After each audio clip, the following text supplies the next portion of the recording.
नमस्कार। कभी सोचा है कि कुछ पौधे बिना बीज के कैसे उग जाते हैं? देखिए, पौधों के पास अपनी प्रजाति को आगे बढ़ाने के लिए एक नहीं बल्कि दो हैरान कर देने वाले तरीके हैं। उनका एक जीवन तो हमारी नजरों के ठीक सामने है, लेकिन दूसरा वो एक छिपा हुआ रहस्य है। तो चलिए आज इन्हीं रहस्यों से पर्दा उठाते हैं। हम सब ने ये देखा है, एक छोटा सा बीज मिट्टी में जाता है और उससे एक नया पौधा निकल आता है। आम की गुठली से पूरा का पूरा पेड़ बन जाता है। ये तो हुई पौधों की कहानी का वो हिस्सा जो हम सब जानते हैं, पर ये पूरी कहानी नहीं है। पर यहीं पर एक बहुत बड़ा सवाल खड़ा होता है। क्या कभी आलू, गन्ने या गुलाब के बीज देखें? शायद नहीं। तो फिर ये पौधे अपनी नस्ल, अपनी पीढ़ी कैसे बढ़ाते हैं? अगर बीज नहीं तो फिर क्या? इसका जवाब है हाँ, बिल्कुल। और यहीं से पौधों की कहानी और भी दिलचस्प हो जाती है। आइए उनके पहले रहस्य को समझते हैं। एक ऐसी दुनिया जहां नए पौधे उगाने के लिए बीजों की कोई जरूरत ही नहीं है। इस कमाल की प्रक्रिया को कहते हैं कायिक प्रवर्धन। आसान भाषा में समझ लीजिए, ये प्रकृति की अपनी क्लोनिंग मशीन है। पौधा किसी साथी का इंतजार नहीं करता, बल्कि अपने ही किसी हिस्से से, मतलब जड़, तने या पत्ती से अपनी हूबहू कॉपी तैयार कर लेता है।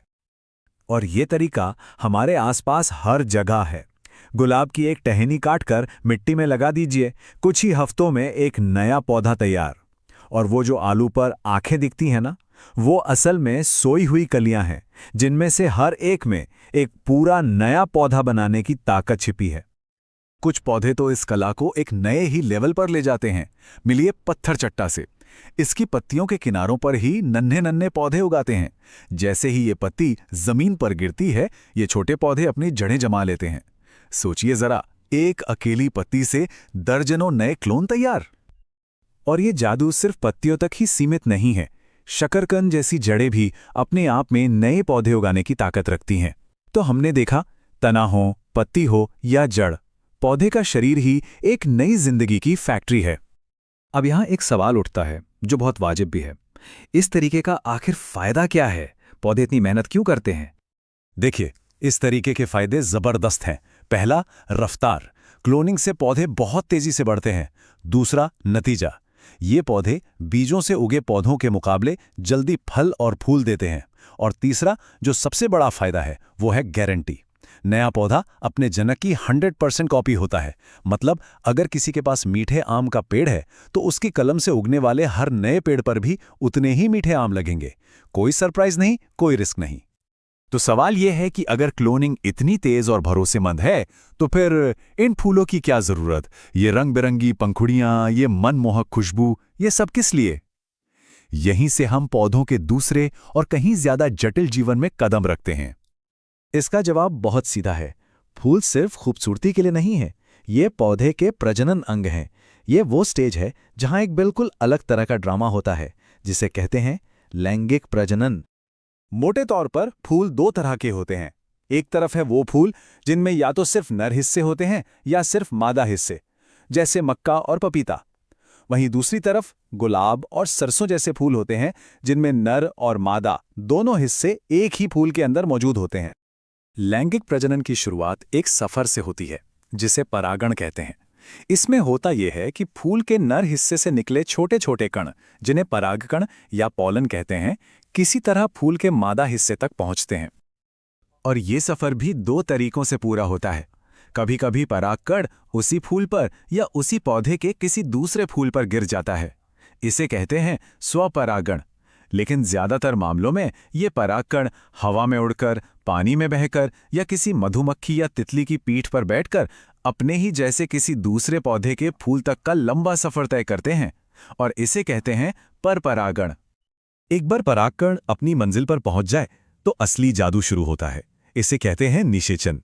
सोचिए, परागकण एक नन्हा सा कैप्सूल है। ये फूल के अंदर एक पतली सी सुरंग बनाता हुआ नीचे अंडे तक पहुंचता है। इस सुरंग के जरिए नर कोशिका मादा कोशिका यानी अंडे से जाकर मिल जाती है। और जब ये दोनों कोशिकाएं मिलती हैं तो एक नई अकेली कोशिका बनती है, जिसमें एक पूरे नए पौधे का ब्लूप्रिंट छिपा होता है। इसी को युग्मनज कहते हैं। और यहीं पर कहानी का सबसे शानदार मोड़ आता है।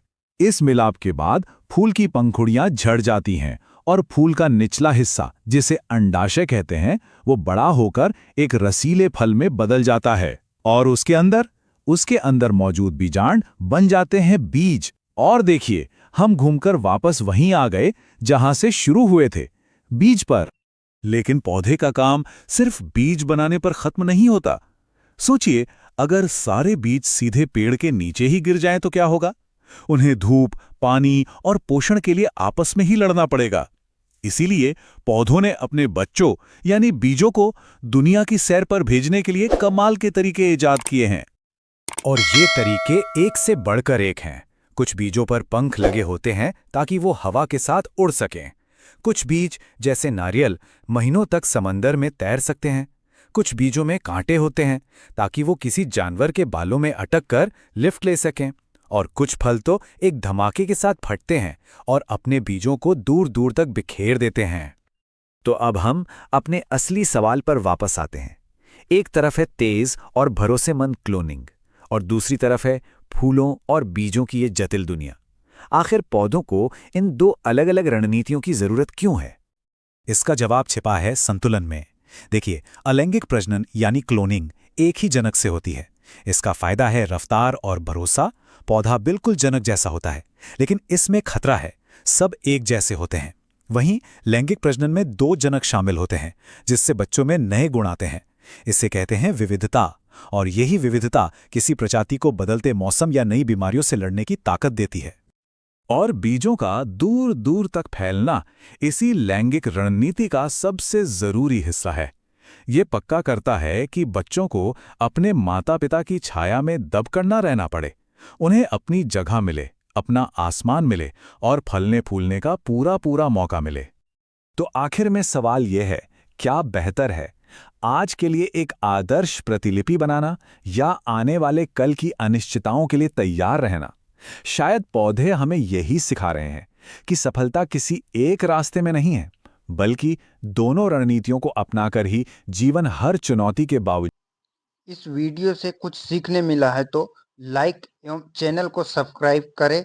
मिलते हैं अगले वीडियो के साथ। धन्यवाद।